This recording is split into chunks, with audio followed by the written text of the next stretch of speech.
In just a moment, X-1. But first...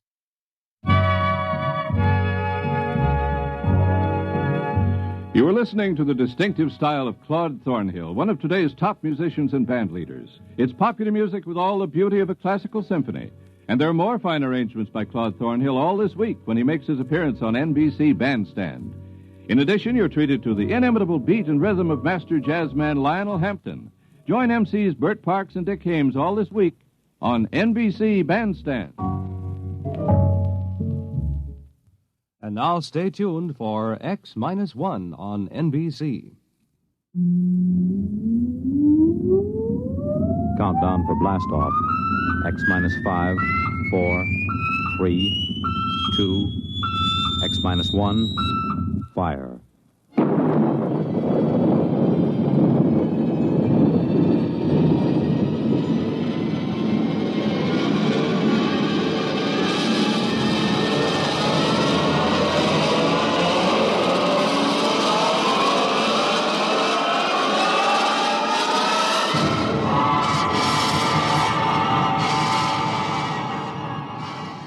From the far horizons of the unknown come transcribed tales of new dimensions in time and space. These are stories of the future, adventures in which you'll live in a million, could be years, on 1,000 maybe worlds. The National Broadcasting Company, in cooperation with Galaxy Science Fiction Magazine, presents X minus one.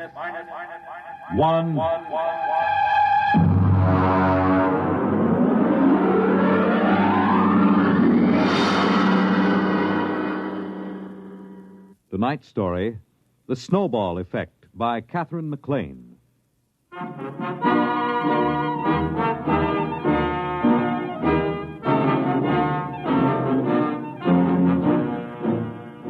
I took over the university at a time of crisis. For one thing, we had been placed on probation by the conference for overpaying football players by 100%, and one half of the varsity was penalized a year's eligibility. On top of that, I was called in by Mr. Harvey J. Grover of the Board of Trustees. We had lunch at 21 on his expense account, and after the Napoleon brandy, he lowered the boom. Dr. Holloway, the university is in crisis. I know, Mr. Grover, I know, but I'm assured that our scouts have turned up several likely zinc miners in Colorado. You can assure the board that we'll have a line to reckon with next season. I'm not talking about football. There are other things at the university, I'm told. Well, of course. Holloway, as president of the university, you've taken on a grave responsibility. I know. I don't mind telling you the board has been gravely concerned. The number one problem facing us is academic freedom. It is? You're darn tooting. We want every academic department free from debt, running in the black. Is that clear? Academic freedom, huh?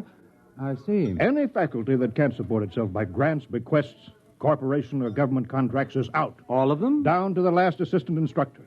Look, Holloway, I'll put this to you straight. Most of the board was against hiring you. They had a bright young plant manager from General Products they said could show a profit from a candy store in the Mojave Desert. But I stood up for you. Why, thank you, sir. I told them the president of the university has got to be at least a high school graduate or it doesn't look good. You know, you did graduate from high school, didn't you? Oh, yes. And college, too. I got my master's at Harvard and my doctorate at... Never mind. Let's not go too far. Have you got this straight now? Oh, yes. I've got to make a profit on the candy store... the university. That's right. Oh, and, Holloway... Yes?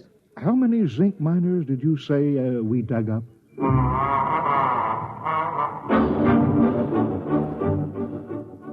I started in with anthropology, astronomy, astrophysics, agriculture. Almost all the departments could show a nice, healthy contract from the Department of Defense for research, or from some corporation. Even the classical wing came out okay. They were being subsidized by a pride of Texas millionaires who thought it was cute to have original Greek and Latin tombstones set in concrete on their patios.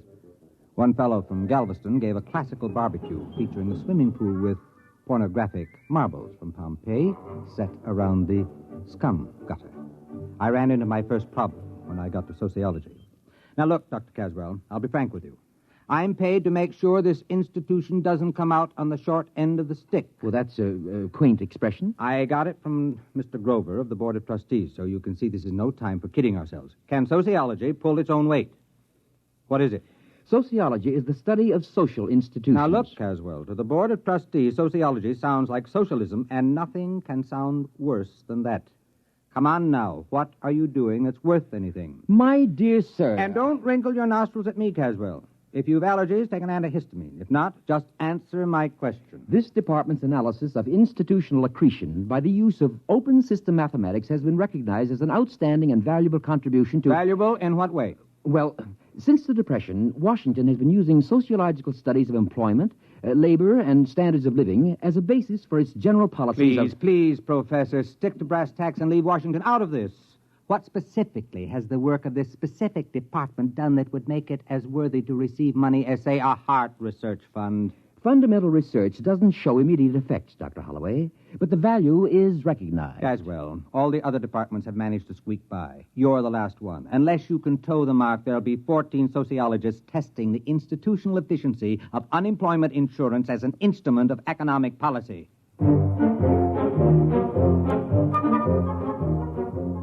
Caswell knew I had him. Unless he could show me how his department could scratch a buck together, I'd have to expunge his name from the catalog and have him drummed out of the faculty club.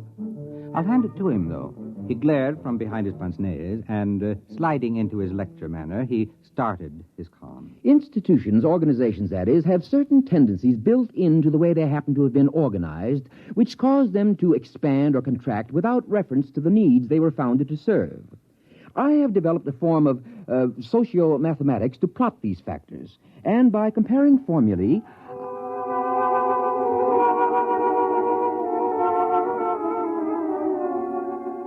Is it all perfectly clear to you? Well, it wasn't to me either. I grasped the idea that he could tell whether an organization would get bigger or smaller and why, and so I asked him for proof. Well, I could give you a demonstration. How quickly?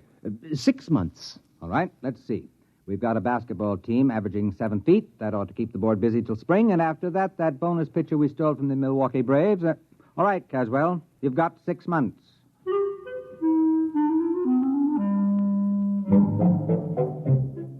I forgot about Caswell and sociology department for a couple of days while I went back to convincing semi-literate millionaires that they might as well leave a couple of millions to the university rather than have the federal snap it up in inheritance taxes. I was on to a real beaut. A button manufacturer with a bad heart who could go any minute, who wanted to endow a scholarship for needy and intellectually gifted lacrosse players.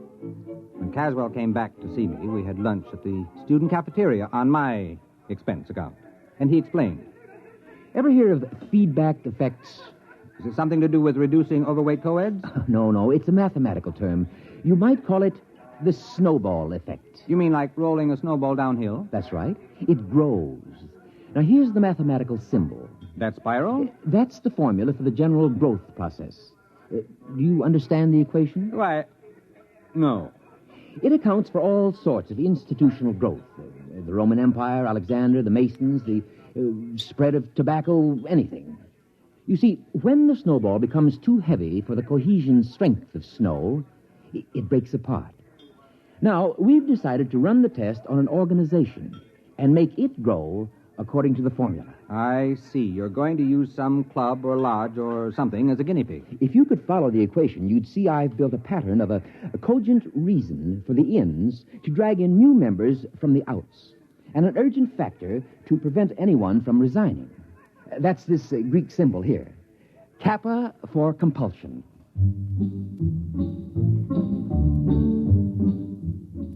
I suggested a few changes in the organization plan, and we finally worked out a setup that was nice and simple. We put our heads closer together and tried to pick the best place for a demonstration. It should be small enough to observe, and yet large enough to be statistically significant. How about Passaic, New Jersey? My sister lives there. Oh, let's make it Waukesha. I have some student sociological surveys of it already. We can pick a suitable group from that. We've got to make this an ironclad demonstration. We'll have to pick some little 2-foot nothing club that nobody would ever expect to grow. Some miserable, pathetic little organization.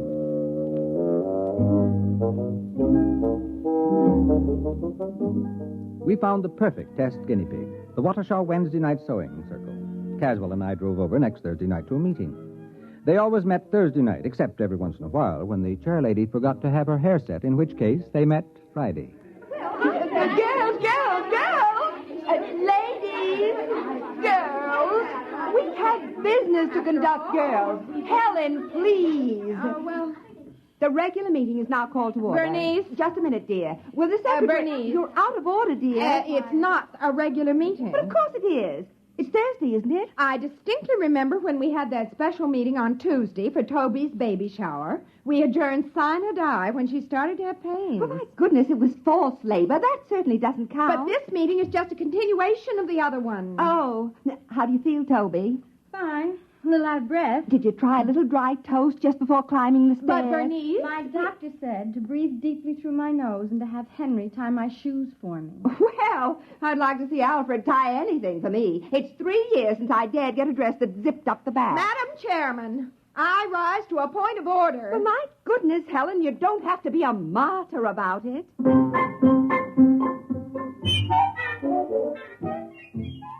That's the way the meeting of the Watershaw Sewing Circle went on.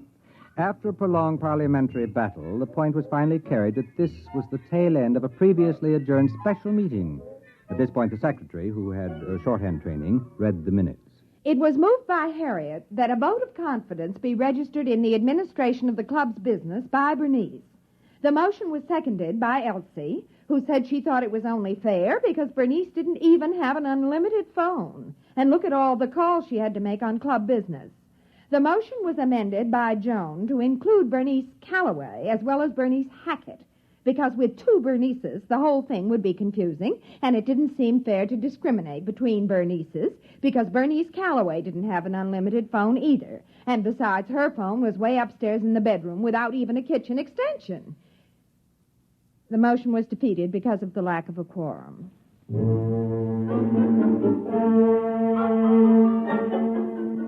Finally, the new business of the meeting was reached, and Bernice, introduced Professor Caswell and myself as observing professors doing a survey of charitable institutions.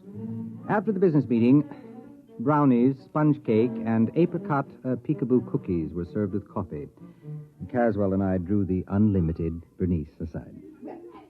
You see, Mrs. Hackett, I've been making a few notes on a slightly modified constitution and bylaws for your organization. You have? You see, it all depends on having a competent and capable lady in charge. Oh, yes. Yes, frankly, I see. Frankly, this plan would be dangerous unless there was a woman of great character elected to the post of chairlady. Well, of course. You see, there are several ways of, influencing an election. Oh. That's why it's important that only the right people fully understand this. Oh, you're right. Absolutely. Why, the organization was just floundering before the last election. Now, can I see those plans, Professor? They sound like they're just what we need. Naturally, she was hooked. As Caswell buttered her up, her eyes began to gleam, and she studied the simple little bylaws and constitution the professor had drawn up, nodding happily as the classic beauty of the scheme struck home. The meeting broke up when, after 4 brownies and a wedge of butterscotch cashew angel food surprise, Toby started to have real labor pains. We found out later it was a 9.5-pound boy. Caswell and I left the meeting and stopped for a pizza and beer to get the taste of the apricot peekaboo cookies out of our mouths. Well, there you are, Dr. Holloway. They adopted our bylaws with only 1 dissenting vote. I don't like that secretary. She's a spoiler, always suspicious. My first wife was like that. Don't worry, she hasn't got a chance. That Bernice woman has clear sailing under my equations. It's rigged to favor an aggressive extrovert over the paranoidal personality. You're sure it'll work now? I'd stake my academic reputation on it. You have? Don't worry, Dr. Holloway. We've given that sewing circle more growth drives than the Roman Empire.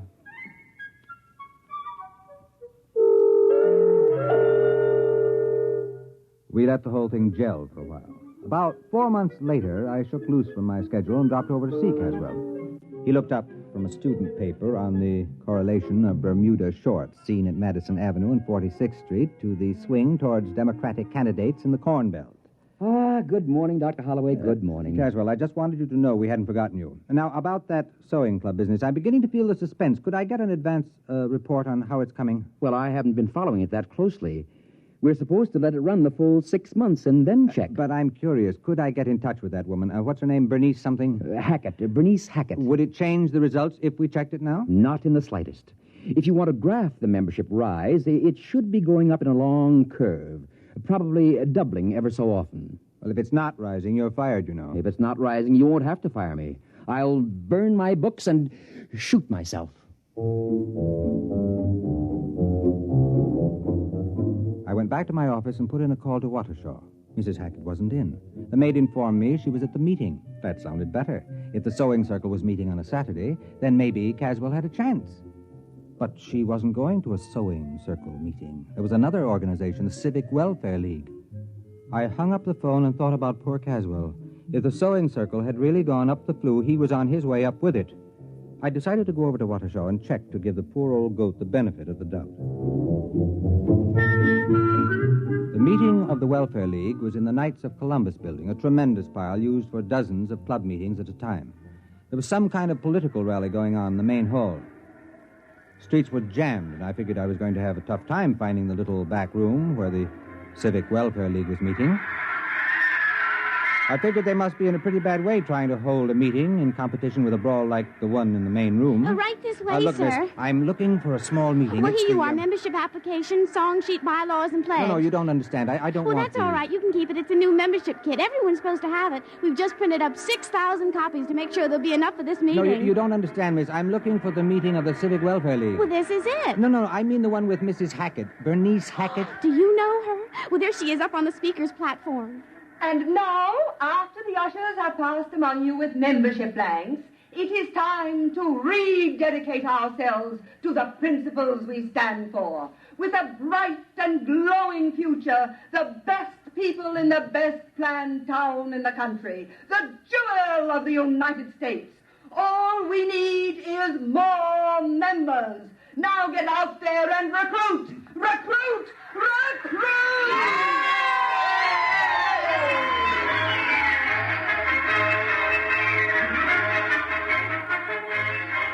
I cornered Bernice Hackett at the speaker's table. She had a clear, sparkling look to her eye, and she was dressed in a trim gray suit with a towering feather on a small hat. A clutch of pretty junior ushers, all with goose pimples showing above strapless formals, clustered about her. I managed to get to see her in the back room while the mayor was addressing the meeting. Hello there. It's a pleasure to see you. What happened to the sewing circle? Oh, it's just a little change, that's all. Helen, dear. Yes, BH. Send those wires out to the senator in Washington. You can tell him we want his support on the slum clearance or else. Check. Now, let's see, where were we? Oh, yes.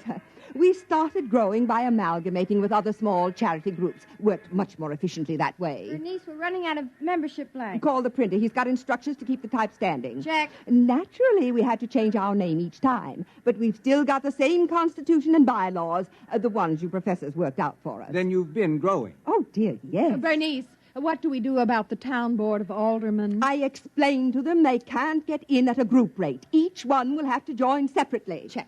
Oh, yes, Professor. We're growing and growing and growing.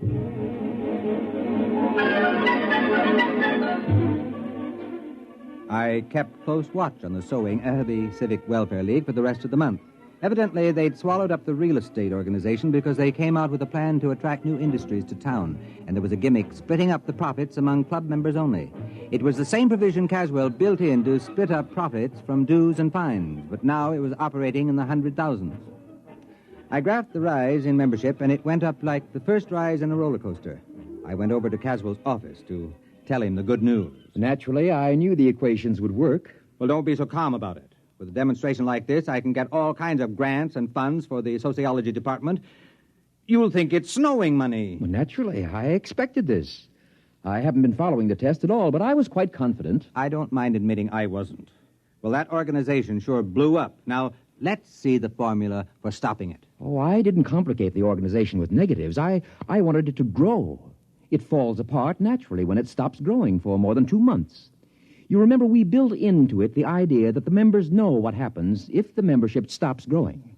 Why, if I tried to stop it now, they'd cut my throat. Yeah, they sure were enthusiastic at that meeting. No, we'll just let it play out to the end of its tether and die of old age. And when will that be? Well, it can't grow past the female population of the town. There are only so many women in Watershaw, and some of them don't like sewing. Sewing? Caswell! Well, what's the matter? Are you sick?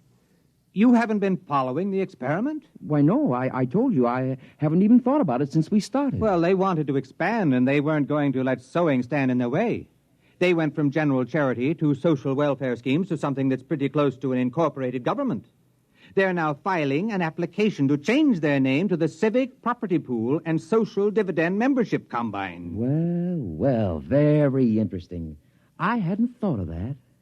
Fascinating.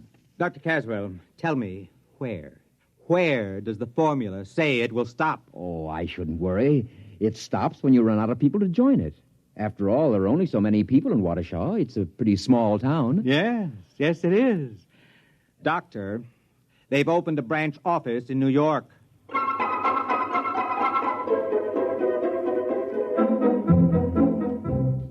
Caswell got out his slide rule then, and we went over the charts I had been keeping. He ran the results through the physics department's new analog computer to check the results. Yes, it checks. Well, now, allowing a certain lag of contagion from one nation to another, language and cultural barriers, it will reach total world population in 12 years. About 1 week after that, various isolated pockets, Australian Bushmen, Tibetans, African Pygmies, will all be members. You mean only 12 years? Give or take a week, 12 years. The whole world? Well, there is something to be said for a worldwide government. Many people are definitely in favor of it. But under Bernice Hackett, the whole world? Oh, you asked me for a demonstration. The equation works. But what happens when the whole world is organized and there are no new members? Well, 2 months after the organization stops growing, it collapses. It's built in the formula. Yes, but what happens then? Oh. Well, I haven't the faintest idea. I haven't carried the equations that far. Look, Caswell, whatever happens, I don't want anyone to ever pin this on me. From now on, if anyone asks me, I never heard of Waukesha. Well, that was 12 years ago.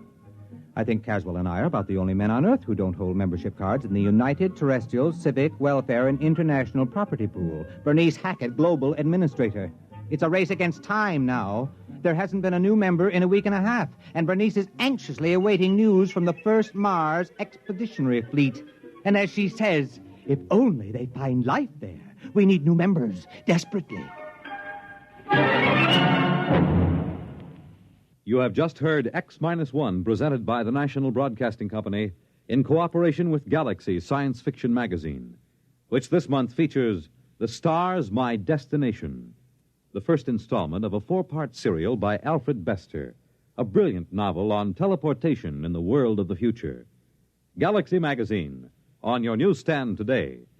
Tonight, by transcription, X-1 has brought you The Snowball Effect, a story from the pages of Galaxy written by Catherine McLean and adapted for radio by Ernest Kenoy.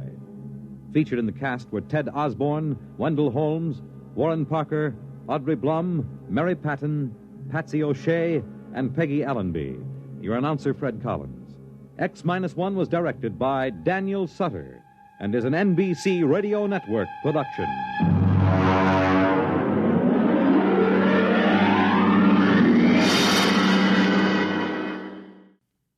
Thousands of hearts are being saved today, and many persons with heart disease are learning how to live happier and more useful lives. The fact is, most heart patients can keep on working often at the same job.